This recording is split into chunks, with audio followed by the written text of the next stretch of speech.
Can you give me an example of maybe somebody that you worked with that, needed the help right prior and you worked with them and then they had some sort of successful follow up there or something that you knew that your work impacted them in a way that was super positive?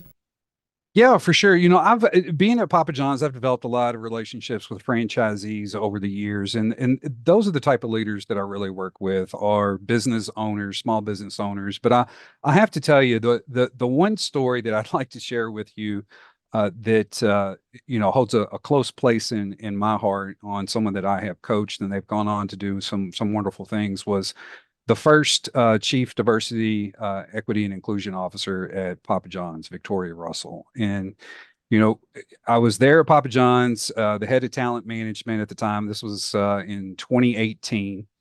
And Victoria was appointed as the new chief diversity of equity and inclusion officer. And she was on fire, right? I mean, super passionate about the work, the space, which of course is why, she was appointed to the role. But there came a time that is a tough gig. Anybody that is in DEI, it is a tough gig. It's a fairly new space for a lot of corporations out there. Everyone's, still figuring it out. It's changing and evolving as it goes. And so there's not necessarily a linear career path for anyone that's going into that. Most people are coming in from another role somewhere within the organization, have a completely different background, right? Because it's Let just me interject so one new. thing there because I think it's a really good point you call out. And when I've talked to different Yeah. DEI executives, it's that depending on how the organization is structured and where their role sits, DEI really needs to be intrinsic in everything happening in the Everything, organization, not everything, this everything. perfunctory thing where we have come sit co-pilot or shotgun and then bring up a DEI component and see if we can do Right. it. It's truly got to be integrated. And so sometimes that can be disempowering in that role, and you can feel like you're not moving the needle you way you want to. So I didn't mean to interject there, but yeah, that's definitely No, can be yeah. a very, very tough position. Yeah, no, and thank you for that. You're absolutely right. And that's the challenge that, any leader of DE&I faces, right? And you hit the nail on the head. It has to be woven through the DNA of the brand of the organization all the way through every facet. And so it's a tough gig. It's a challenging one to take on. It's very new, but she was excited. She was passionate. She jumped right into it head first. But there were moments where, she came in to my office and she would seek some guidance and some coaching. And there was a point where she was like, I don't know if I can do this. I just don't know if I can do it. And, I listened to her just, as any good coach would, and friend, right? Listen to her for a little bit. And I said, well, help me understand, and a lot of it was just, her believing in herself and her ability to do it. And so after we had our discussion, we wrapped it up. I went out and started looking for some proof points.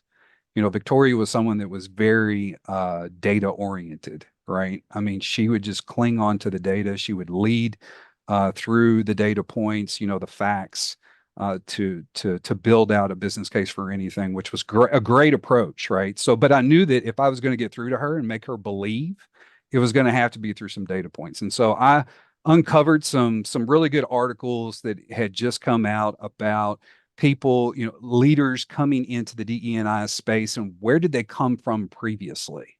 And lo and behold, here I have some good data points on people that were coming from a marketing background or a previous HR role, which she had both in her background. And so I'm sending her these articles and I'm like, Victoria, please take a look at this. I want you to pay close attention to the skill sets that are listed in here. Think about that. And then let's talk about the next time that we get together. And I'm telling you, she just lit up from that point on, we had a follow-up discussion after that. She took off. She did phenomenal work at Papa John's. And then she went on to Beam Suntory.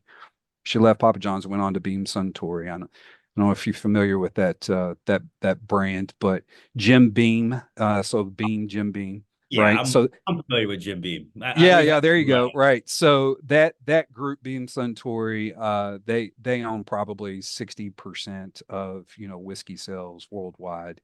And she started building out their DE&I function there, and she's just done phenomenal work since then. But in that moment, right, uh, where she was starting to have some self-doubt, it it really took someone to just kind of pull her out of the situation and reflect on things and then just share some proof points. And then from there, I mean, it was game on.